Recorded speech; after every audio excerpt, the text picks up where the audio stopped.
The Lukaku Vlahovic saga is in full swing. I'm going to actually give my opinion on this move in great detail, and I know that the majority of you do not agree with me, but I'm going to share it anyways. We're going to get into that. Rovella, the latest report out of J Medical on him. Iling Jr project as Allegri continues to push for positional change there, and all the mercato rumblings today. This is the AJC. I'm Alberto. You guys know the drill. Like the video, subscribe to the channel. Let's rock and roll. Okay, we're going to start off with Koni De Winter. A move away from Juve seems imminent, and now you have more teams coming forward for the player. He's got a lot of interest. Sassuolo is the latest club to come in for Koni De Winter. The fact that Juve has finalized, okay, and the deal is done for Facundo Gonzalez, but he is immediately heading to loan with Salernitana. This I find strange that we wouldn't pull in one of these guys, one younger guy as a rotational piece. I thought Koni De Winter was set for it after season in Serie A, but apparently not, and his future seems like it is going to be away from Juventus.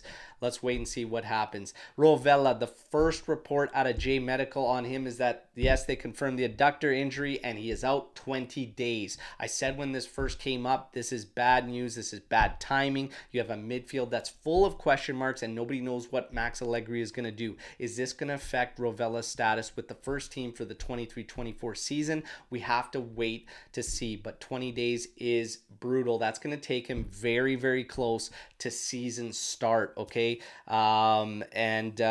I don't know what's going to happen there. Hans Nicolucci Caviglia impressed against Milan, and he's been impressing at camp through the tour, but still a lot of reports surfacing about Juve looking to move the player on, and even in a loan type scenario. So this is very, very interesting, and I have no idea what's going to happen in the midfield. McKinney, so far, the clubs that were interested in him and that were coming after him, McKinney had no interest in joining, all right? And now the interest has kind of just faded off, and especially at the selling range that Juve would like to see it at. Him sticking around is apparently a high possibility, and this is a problem for Juventus when you need sales and you need to move guys on.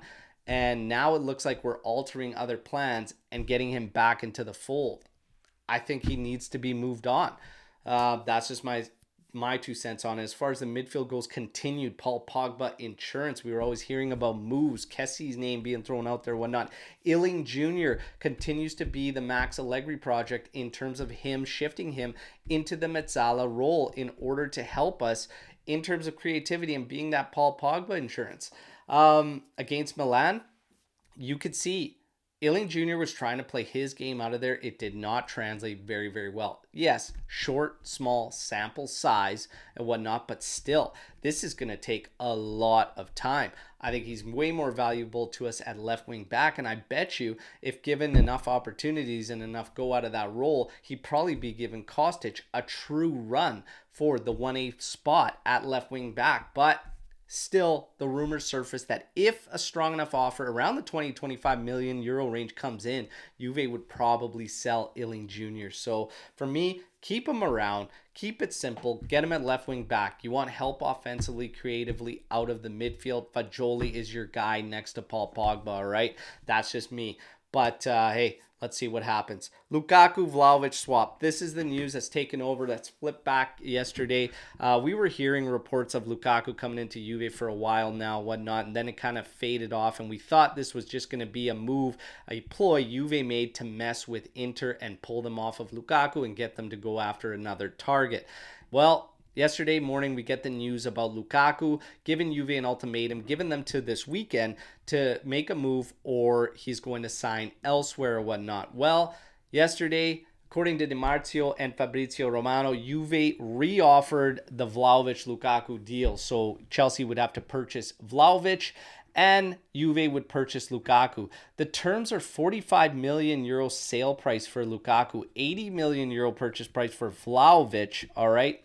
Deal to 2026 with option to 2027 for Lukaku, apparently already agreed upon with Juventus.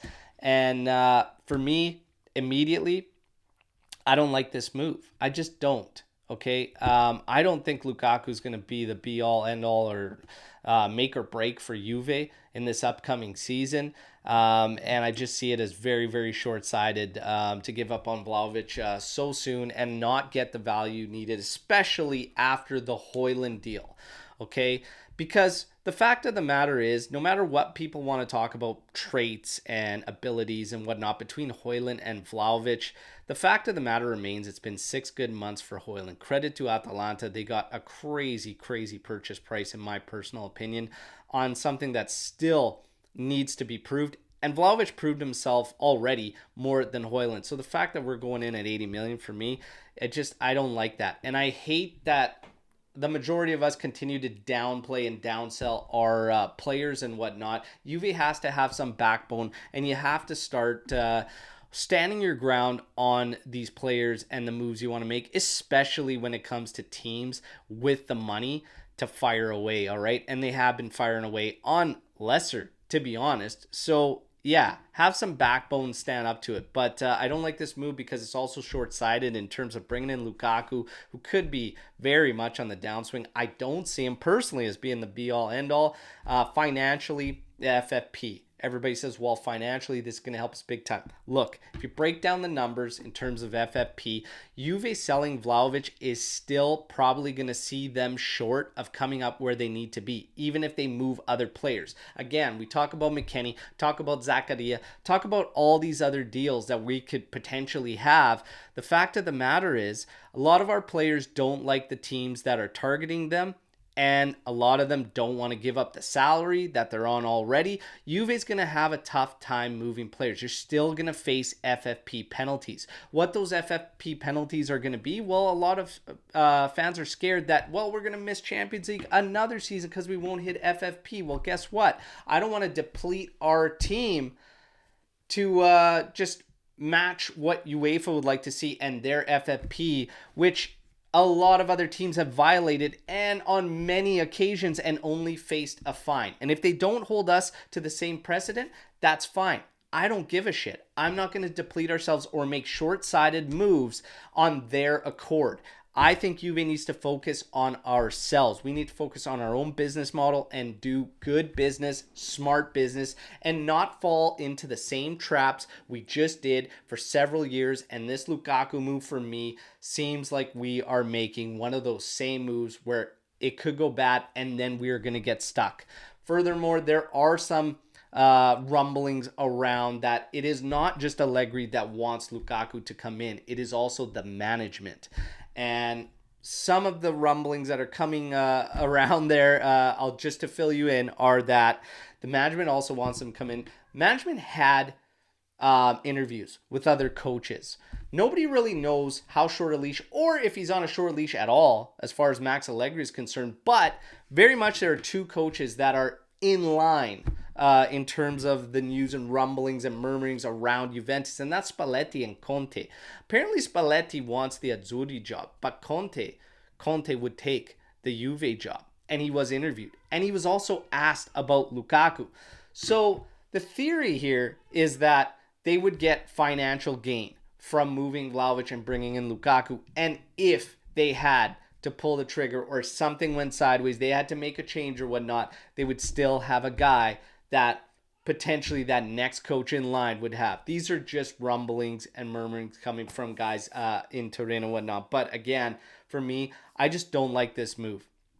I don't like this move at all. And if I look at our striker situation in general as a whole, this is why I don't believe Lukaku is going to be the make or break for us, is because we're asking our guys in how we play to feed off scraps. Vlahovic is not that elite killer that's going to feed off scraps, maybe touching the ball in the area 2 or 3 times on a good day in the box. He's not that guy. Milik's not that guy, and neither is Keane. You have a season where Rabiot is your leading goal scorer. You know who you want? You need an elite killer like that. To be honest, all these other guys that a lot of fans are naming as far as around the league aren't those guys either. Okay, there's very few that you could pick out there that are guys like that. We would need a return of Trezeguet if you want an elite killer that can find a goal out of nothing in the area and whatnot. But Vlahovic is not that guy. Lukaku is not that guy. These guys need repeat chance. That's why I say it's more in terms of how we play. And a lot of the traits that are being thrown at Vlahovic for not having good link up, touch, all this, that can be corrected on the training pitch. It really, really can. So I'm not willing to just give this up, make a short-sighted move when overall I think it's more to our game that has to be evolved. You bring in another guy, and even if we went out and signed Højlund, okay, which a lot of fans liked as a change-up, an alternative, I still think he struggles if you're trying to feed off scraps. And that's about, that's just how I feel. But you guys know the drill, all right? You let me know what you think in the comment section of this video. But I don't like this move at all. And I don't think it's going to go down. And the nice thing is that we're hearing that Chelsea already having Jackson and Lukaku, who actually did okay through their training tour and whatnot. Hey, they are not interested apparently in the Vlahovic move. So, hey, they might be helping us from make a mistake, or maybe they're preventing us from making a move that would benefit us. Hey, only time would tell. But for me, I don't like it. You guys know the drill. Let me know what you think. All right, I'll be back tomorrow with another daily update video as always. Hey, can't wait to mix it up with you on this one because this Lukaku Vlahovic swap thing has had fans all over the place. I can honestly say it's probably around 60-40 more in favor of not making the move, but I can't wait to hear from all of you in the comment section. Like the video, subscribe. We'll talk tomorrow. Fino alla fine. Forza Juve. Ciao tutti.